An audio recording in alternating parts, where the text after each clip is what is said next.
Good day guys, so update lang tayo sa mga kalapati natin. Ayan, so nagugutom na yung mga kalapati natin, no? Ayan, maaamo na rin ngayon to mga kabi. Ayan, nakita nyo naman siguro. So ganyan lang ginagawa natin para umamo yung kalapati natin. Lugon na lugon to, ayan, no? Pati yung ulo. Gandang kalapati. Ayan, so yung iba rito hindi pa nga sanay mga kabi. Kukuha tayo ng konting pagkain para mapaamo natin to mga to. Ayun, oh. So iba merong ayan nagkaroon ng sipon. So binigyan natin ng vaccine kahapon to. Na pinataka natin ng pang-avian mga kabi. Saka sa mga sipon-sipon alam ko pang sipon din yun eh. Ayun. So pag nagkasipon kasi kung napanood yung previous video natin eh maraming ang na-avian na manok dito sa kapitbahay. So ang ano kasi nun pag tinamaan ng sipon eh biglang namamatay nga. Pag napansin nyo na may sipon, patay na agad yun yung mga manok. So pag naagapan nyo eh pwede pa naman na mabuhay siguro. So ngayon para hindi maging carrier ng virus yung mga kalapati natin, binigyan din natin ng vaccine. Ito yung mga kalapati natin. So kailangan talaga kompleto yung vaccine ng alaga nyo. So mas kasi mas mahirap kasing bumuhay ng manok kaysa sa kalapate. Mas madaling mag-alaga ng kalapate. So mas mabilis lang magparami ng manok kaysa sa kalapate. Pero sa sa hirap, mas mahirap mag-alaga ng Tapos mas malaki pa yung space na kinakain pagka manok yung inaalagaan nyo. So sa mga nagtatanong nga at gusto ng idea kung ano pinagkaiba ng pag-alaga ng kalapate at manok. So mas malaking space ang kailangan nyo pag nag-aalaga kayo ng manok. Manok panabong o kahit yung mga Tagalog ba. Eh, mas malaki space na kinakain nila.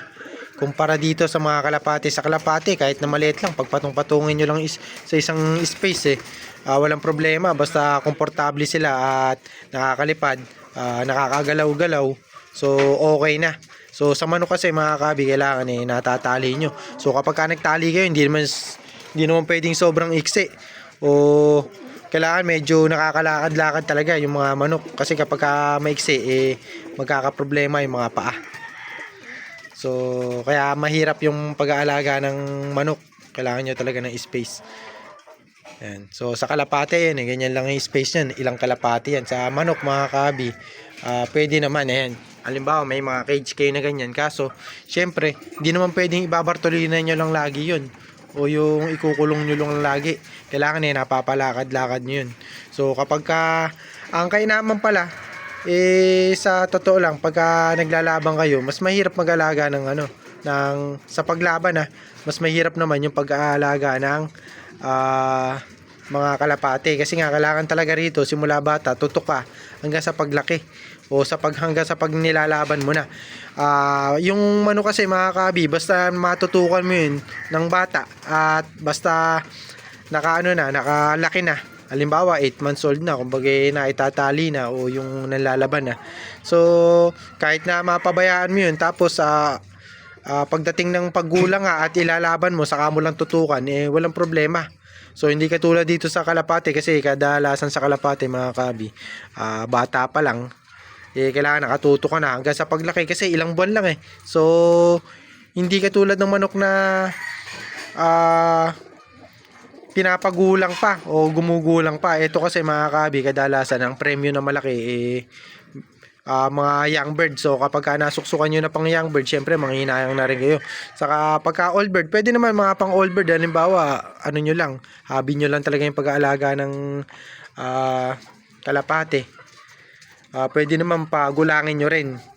So kaso syempre kailangan nakakalipad-lipad sila, hindi katulad ng mga manok nga, itali mo yan, mapakain mo lang, okay na. So sila kailangan makalipad-lipad to. So kapag hindi nyo kasi napapalipad ng bata hanggang sa tumanda mga kabi, medyo mihina yung pakpak nila. So hindi katulad nga sa manok na basta may hapunan yan tapos nakatali, nakakalipad. So walang problema kahit na hindi nyo tutukan. So hindi katulad dito sa kalapate, kailangan katulad yan no. So nagkaroon siya ng sipon simula ngayon na vaccine na natin kahapon. Ayan. So okay naman, medyo maganda na yung kondisyon ng mga kalapate natin dito. At patapos na rin siguro sa paglugon to, mga ilang buwan na lang siguro to, matatapos sa paglugon. Naglulugon kasi yan. Kaya makita nyo parang mga mukha silang malungkot. Ito mga bata lang to, sa kasama natin yan. Yung isa na yan, saka ito. Dalawa. Ayan. Ayan nga, meron nga. Ayan. So, ito yung mga ano natin, mga young bird natin. So, hindi pa nga na-viewing pala yung iba.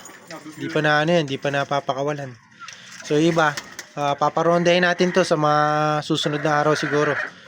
Tututukan natin kahit pa paano yung maparonda natin. Yung mga pang south natin, ito yung mga pang south natin yan. Ayan. Yan o. So, dalawa yung mga singsing ng mga pang south natin. Yung tatlo dyan, ano natin, pang norte na natin. Yun lang yung tatlo natin na pang norte. So, pakita ko pala sa inyo yung putihin natin ulit para makita nyo. So, ito yung putihin natin. Di pa nag-iitlog tong isa. So, mas nauna siyang pumaris dito at pinaghiwalay nga natin agad kaso hindi siya nag-itlog agad. So, unlike dito sa isa, ito, namimisa na. Ayan o. So, ito.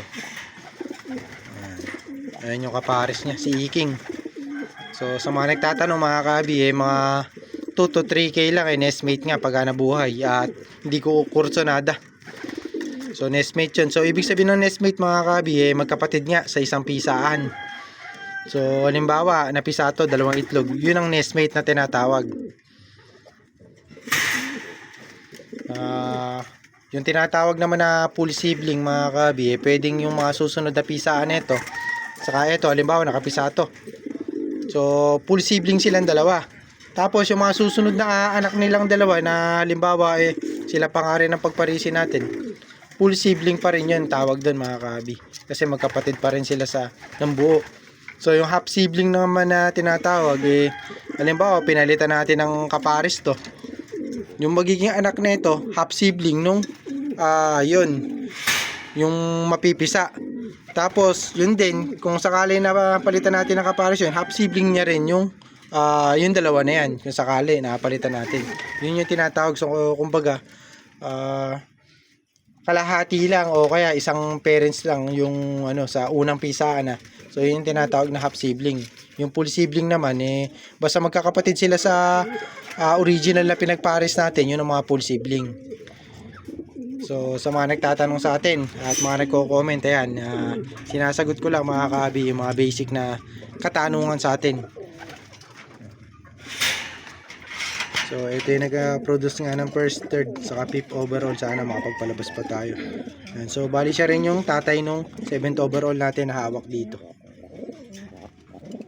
Goods na goods pa kaso matanda na to. Parang 15 to 16 years old na ata itong kalapati natin na to.